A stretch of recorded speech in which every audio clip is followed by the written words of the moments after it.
ৰাজীৱ খটিয়াৰ পৰিয়াললৈ অৰ্থ সাহায্য মুখ্যমন্ত্ৰীৰ সাহায্য পুঁজিৰ পৰা ৫ লাখ টকাৰ অনুদান প্ৰদান প্ৰয়াত শিল্পীগৰাকীৰ বাসগৃহত মুখ্যমন্ত্ৰীৰ হৈ চেক প্ৰদান কৰে বিধায়ক বলিন চেতিয়াই ডিব্ৰুগড়ত গণৰাজ্য দিৱসত অংশ লৈ মুখ্যমন্ত্ৰীগৰাকীয়ে অৰ্থ সাহায্য দিয়াৰ কথা জনাইছিল বিধায়ক বলিন চেতিয়াৰ জৰিয়তে আজি বিধায়ক বলিন চেতিয়াই ৰাজীৱ খটিয়াৰ পত্নীৰ হাতত প্ৰদান কৰে ৫ লাখ টকাৰ চেক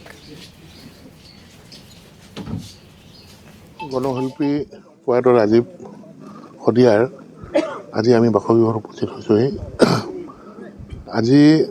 সমগ্ৰ শদিয়া সমগ্ৰ অসমবাসী ৰাইজে তেওঁৰ অকাল মৃত্যুত গভীৰ শোক প্ৰকাশ কৰিছে মাননীয় মুখ্যমন্ত্ৰী মহোদয়েও গভীৰ শোক প্ৰকাশ কৰিছে আৰু আজি পৰিয়ালটোলৈ এই সহধৰ্মিনীৰ হাতত মাননীয় মুখ্যমন্ত্ৰী মহোদয়ে ৫ লাখ টকাৰ এককালীন সাহায্য চেক এখন আজি প্ৰদান কৰা হ'ল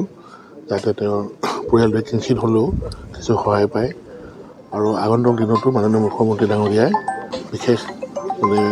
চিন্তা কৰাৰ কথা কৈছে আৰু আমি আশা ৰাখিছোঁ যে সমগ্ৰ শদিয়াবাসী ৰাইজৰ সহযোগত তোপচিঙা যুৱ সংঘৰ সহযোগত সমগ্ৰ শদিয়া যুৱ সংঘৰ সহযোগত যাতে তেওঁৰ আদ্যশ্ৰাদ্ধ অহা ৯ তাৰিখে ঠিক কৰা হৈছে যাতে সেইখন যাতে খুব সুন্দৰকৈ খুব ভালকৈ যাতে অনুষ্ঠিত হয় যাতে সকলোৰে শদিয়াবাসী ৰাইজৰ সহযোগ অসমবাসী ৰাইজৰ সহযোগ বিচাৰিছোঁ আৰু এই গণশিল্পীৰ অকাল মৃত্যুত বিশেষকৈ শদিয়াত অসমবাসী ৰাইজে এটা বহুতো ডাঙৰ এটা ক্ষতি হৈছে আৰু তেওঁৰ যিখিনি চৰ্চা যিখিনি তেওঁৰ যিখিনি কাম কৰি গ'ল সেইখিনি